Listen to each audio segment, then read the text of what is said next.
first reaction, because I have my selfish interests as a journalist, we blew it journalistically, we blew it legally, and we blew it ethically. That stands out to me, number one. Now, Dez Bryant has other things that stand out for him, but for me, that's very troublesome and will stay that way for a while. You mentioned the 3 points. Can you kind of elaborate on each?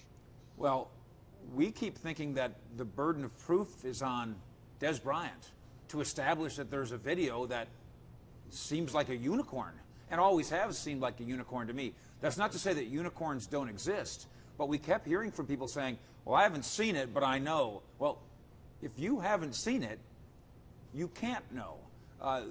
That's bothersome to me. Legally, the burden of proof is on the accuser, not on the accused, and it's really troublesome because we're trying to put together puzzle pieces that never have fit from the start.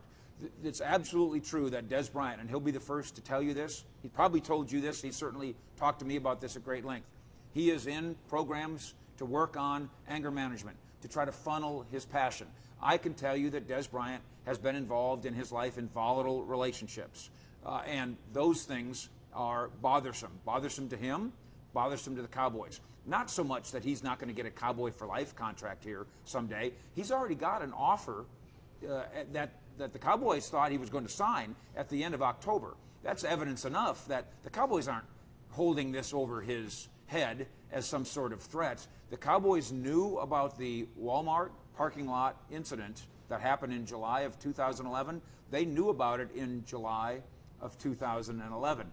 And one of the questions that a lot of us were asking as we scratch our heads, if there's a video or even a screenshot or even an extortion plot against Dez Bryant, which I think is plausible, where's law enforcement in all of this? Well, it turns out law enforcement was all over the Walmart parking lot in Lancaster in 2011 and handled it and dismissed it.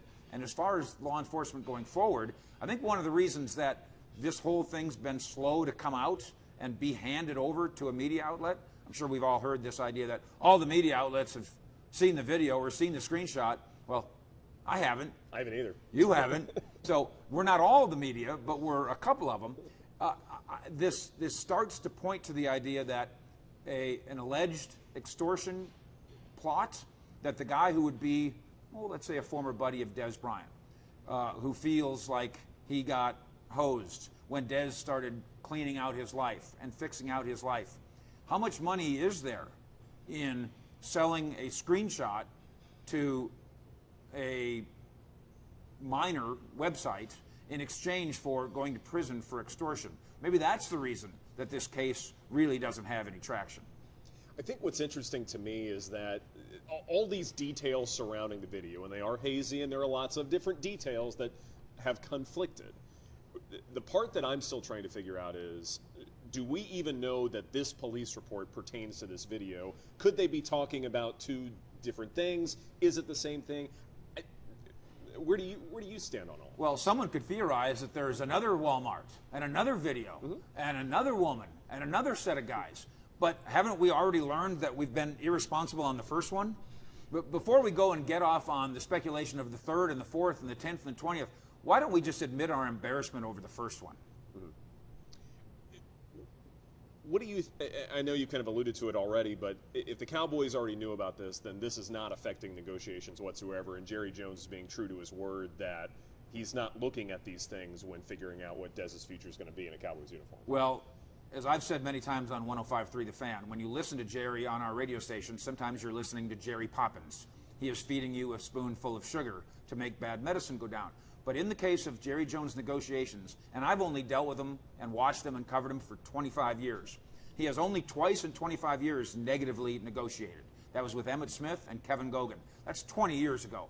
Otherwise, Jerry's dealings with his guys, who he loves, grandfatherly in a way, is not, I'm not going to pay you that because you can't do that. Jerry's approach is, I am going to pay you this because you can do this.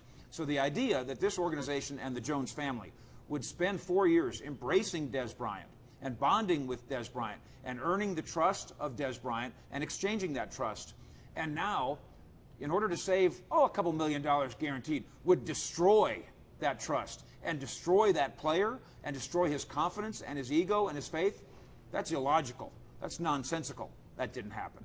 And the other thing too is, they've been working hard to, resurrect Dez's character and, get him to a point where he's comfortable. And now all of a sudden you're going to do these kind of backhanded things and then kind of shake his confidence just enough.